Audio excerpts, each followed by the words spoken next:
My name's Ron Wills, and this is the Big Idea podcast powered by the National Association of Business Owners and Entrepreneurs. Today's topic is our challenges to growth in the small to mid-sized business. And my guest today is Michael Harper from the Summit Group. Michael, why don't you give us a little overview of yourself and your business? Sure. Little overview of myself. I am a third generation leader of our company here, wife and 3 kids living in the Silver Spring area. As far as the company, we call ourselves a people engagement company. And that's because our services really span a few different areas, with the common thread being that what we're really looking to do is help our clients engage with their folks and move the hearts and minds of the people that matter to them.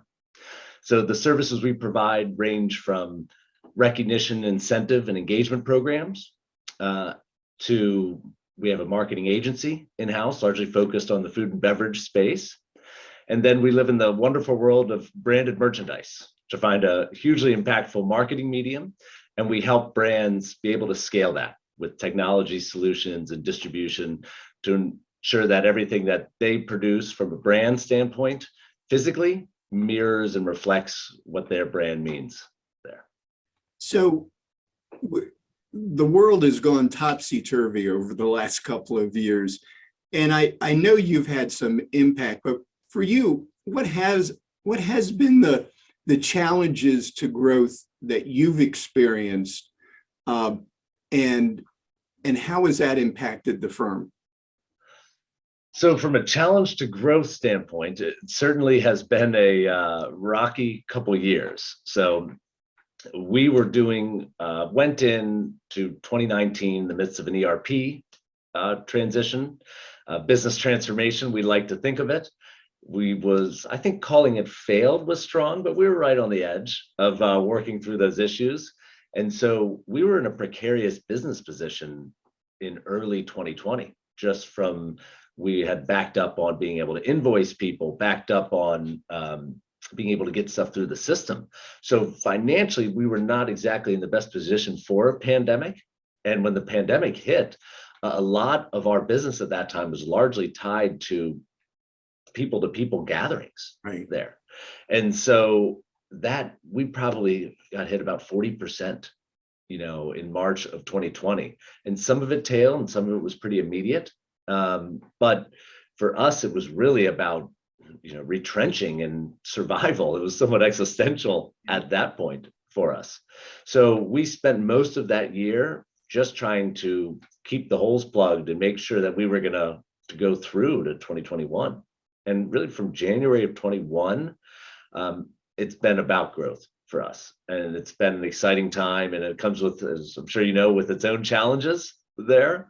But I tell myself every day, I'd much rather have these challenges than go back 2 years ago. Yeah, we were talking earlier, and you had mentioned in 2021 that almost every month you had increases, or you did have increases every month. And now you have to face the supply chain, which everybody's talking about. How has that impacted your business? Massively. So I think of the supply chain not just from the traditional, goods on boats waiting to get into port. Certainly that has an impact, in the branded merchandise space. It is merchandise there. But I think the bigger impact on the supply chain has been the people side of it. So if you look at how many businesses experienced the same drop off in demand, had to downsize their businesses to survive through a pandemic, and then try to scale up that rapidly, it's really been the people that they had in sales and customer service and production are new.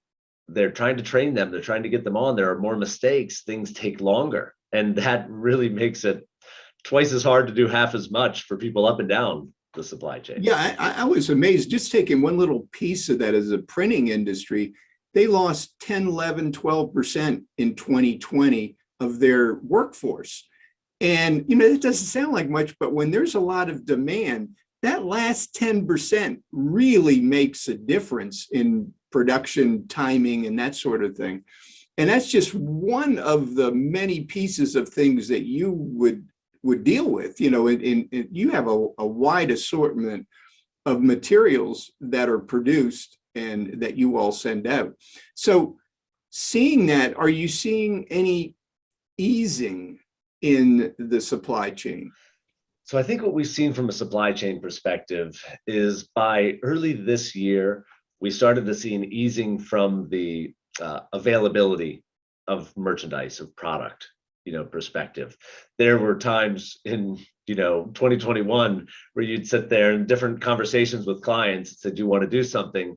Great. As opposed to, it used to be, hey, let's do this. Can you get it next week? Absolutely. Now it's great. You're 2 months away. Here are your two options. And one of those is probably going away pretty soon. So the actual physical supply has started to stabilize somewhat. I think you're seeing that with the port backups, being diminished a little bit on the West Coast. But we really still feel it on the people side of the supply chain, where those folks are still working on training, still working on retaining people. And then you talk about things like the Great Resignation. Those folks are suffering too. So the folks that they were able to hold on to, they're sometimes losing those people and having to retrain new people. So that part continues to be a challenge, I think, for everyone. And I know as business rebuilds back for you, finding people has to be tough. Have you tried anything different now?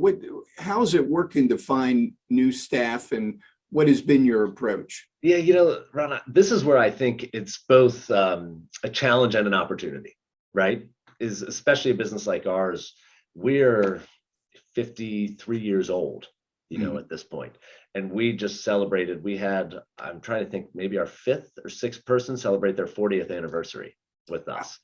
Wow. So there's a lot of great stuff that comes from that. But as an organization, in order to iterate, in order to evolve, you need to inject new skill sets and new talent into the organization, right? And so it's certainly been challenging, but the fact that we were forced to shrink and then try and spring back and grow quickly has given us the opportunity to really look at what skill sets we need to deliver these services to clients. So that part I kind of put under the silver lining of the pandemic induced impact on business.